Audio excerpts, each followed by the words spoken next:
Hello viewers, drama serial ऐश के जुनून की अगली किस्त में आप देखेंगे एमन अब अस्पताल से घर मुंतकिल हो चुकी है। ज़ाहरी तौर पर वो ठीक लग रही है, लेकिन इसकी याददाश्त के बारे में अभी कोई यकीन नहीं। क्या वो अपने कातिल को पहचानती है या ये राज अभी भी इसके दिमाग में कैद है। रहीम की माँ अपनी साजिशों में मज़ीद आगे बढ़ रही है और रहीम सच्चाई जानने के करीब है। व्यूवर्स, नेक्स्ट एपिसोड में आप देखेंगे कि इसका आगाज़ एमन के कमरे से होता है। वो बिस्तर पर बैठी हुई है, लेकिन इसकी आंखों में एक अजीब सी उलझन है। इसकी माँ इसके पास आती है और पूछती है, बेटा तुम कैसी हो, क्या तुम्हें कुछ याद आया कि इस दिन क्या हुआ था। एमन सर झुकाए कहती है, अम्मी मैं याद करने की कोशिश कर रही हूँ, लेकिन कुछ धुंधला सा याद आता है। एमन का ये जवाब सुनकर घर वाले मजीद परेशान हो जाते हैं। व्यूअर्स, रहीम का दिल चाहता है कि वो एमन से जाकर बात करे और हकीकत जाने, लेकिन वो अपनी माँ की बातों से मुतासिर होकर पीछे हट जाता है।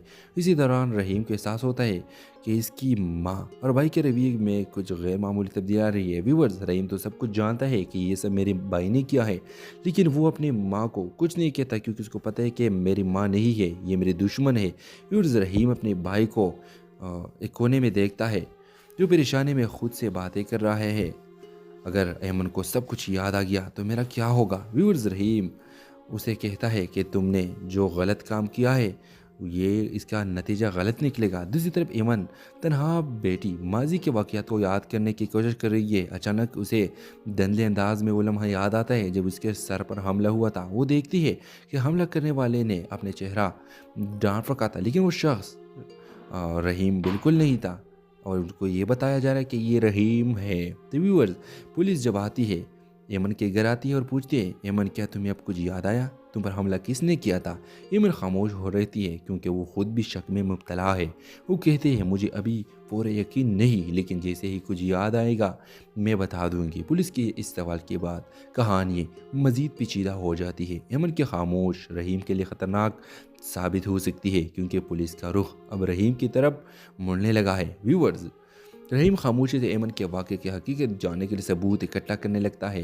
वो अब ये चाहता है कि कुछ ऐसा सबूत मेरे हाथ आ जाए जो मैं अपने भाई के सामने पेश करूँ और पुलिस के सामने पेश करूँ कि मेरा भाई गुनाहगार है और मैं तो उस लोग ने ऐसा सब यहाँ तुम्हारे सामने पेश किया भी। नेक्स्ट एपिसोड में आप देखेंगे कि हो सकता है कि असल हकीकत एमन को याद आ जाए और पुलिस को खुद कहे कि रहीम नहीं बल्कि इसका भाई मेरा कातिल है और इसने मेरे कोशिश कातिल करने की कोशिश की है।